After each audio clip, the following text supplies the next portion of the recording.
नमस्कार। आज हम लोग बात करेंगे हाइपोनेट्रेमिया के बारे में।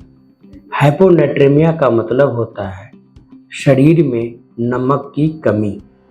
तो बहुत बार आप लोगों ने केएफटी रिपोर्ट देखा होगा जिसमें सोडियम रिपोर्ट किया जाता है और सोडियम केएफटी के अंदर ही आता है, और ऐसा इसलिए है कि सोडियम का नियंत्रण किडनी ही करता है। तो ट्रेडिशनली अगर सोडियम में कोई उतार या चढ़ाव हो जाए तो इसको नेफ्रोलॉजिस्ट देखते आए हैं। अगर सोडियम का लेवल ज़्यादा हो जाता है तो उसको हाइपरनेट्रेमिया बोलते हैं, और सोडियम का लेवल अगर कम हो जाए तो उसको हाइपोनेट्रेमिया बोलते हैं। नॉर्मल सोडियम लेवल 135 के ऊपर होना चाहिए, और अगर 135 के नीचे है तो उसे हाइपोनेट्रेमिया बोलेंगे। अब हाइपोनेट्रेमिया होने के कुछ कारण हैं। अगर आप गूगल में जाएं और इसका विस्तार से क्लासिफिकेशन देखें तो ये बहुत कंफ्यूजिंग लगने लगता है, तो इसे मैं सरल शब्दों में समझाने की कोशिश करूंगा। एक तो नमक कम होने का कारण होता है डिहाइड्रेशन। जैसे गर्मी के मौसम में कोई आदमी नमक और पानी का सेवन ना कर पाए, या अत्यधिक दस्त हो जाए, या अत्यधिक उल्टियाँ हो जाएं, तो अगर शरीर में नमक और पानी की कमी आ गई तो इसमें पानी भी शरीर में कम होगा और नमक भी शरीर में कम होगा।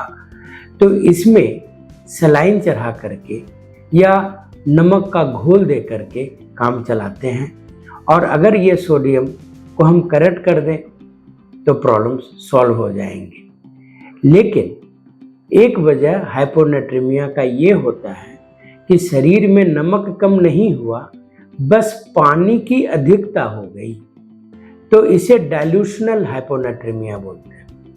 अब सिरोसिस के मरीज हों, या थायराइड के मरीज हों, या किडनी के मरीज हों, या किसी कारण से शरीर में एल्बुमिन की कमी हो, या हार्ट कमज़ोर हुआ हो और अब शरीर में पानी अत्यधिक हो गया तो नमक कम दिखेगा। अब ये जो नमक कम दिखेगा तो यहाँ पे उल्टा है, यहाँ पे नमक ज़्यादा नहीं देते।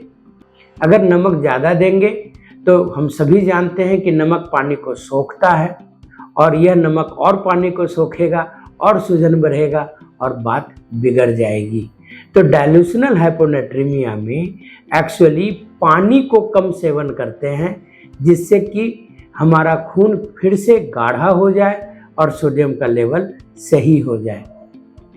एक और वजह है हाइपोनेट्रेमिया की, कुछ दवाइयाँ होती हैं जो लोग लेते हैं, जैसे लैसिक्स डायटोर ग्रुप की दवाइयाँ हैं जिससे पेशाब की मात्रा बढ़ जाती है, या बीपी की कुछ दवाइयाँ हैं हाइड्रोक्लोरोथियाजाइड ग्रुप की, तो उससे भी बीपी के लिए हम देते हैं। लेकिन इन दवाइयों से क्या होता है कि शरीर का नमक यूरिन के माध्यम से निकल जाता है, और इन दवाइयों के इनअप्रोप्रिएट सेवन से भी सोडियम की कमी हो सकती है।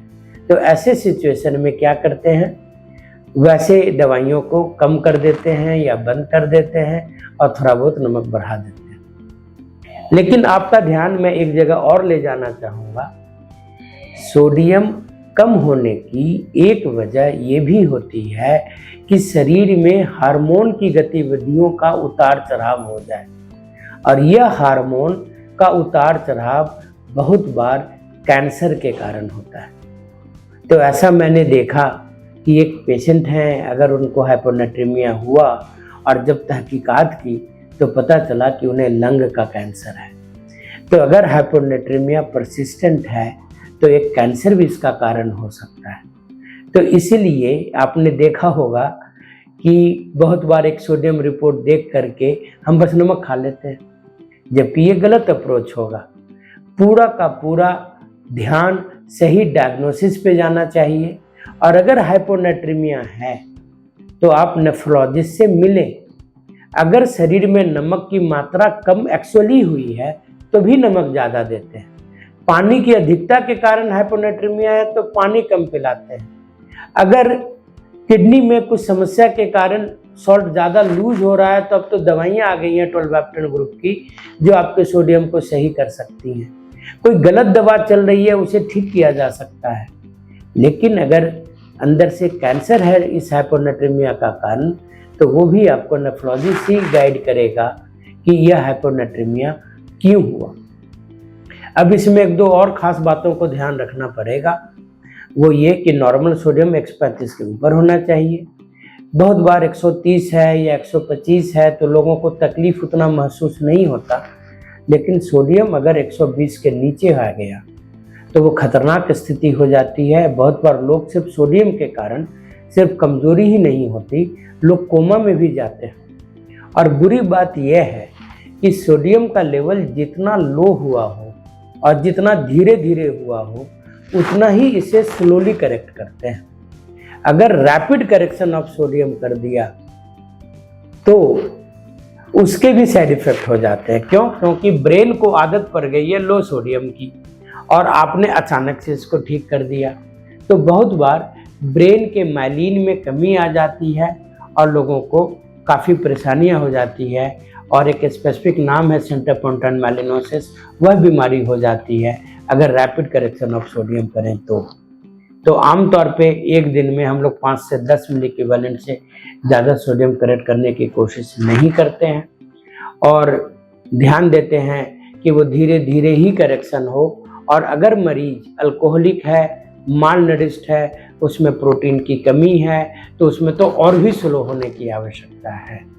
और अगर क्रोनिक हाइपोनेट्रीमिया है विभिन्न कारणों से, तो अब दवाइयाँ आ गई हैं जो आपके सोडियम लेवल को सही रखें। तो लो सोडियम का मतलब हाइपोनेट्रीमिया। हाइपोनेट्रीमिया के कारण विभिन्न होते हैं, इलाज भी विभिन्न होते हैं और यह नेफ्रोलॉजिस्ट के डोमेन में आता है। अगर सोडियम लो है तो नेफ्रोलॉजिस्ट को ज़रूर दिखाएं। धन्यवाद।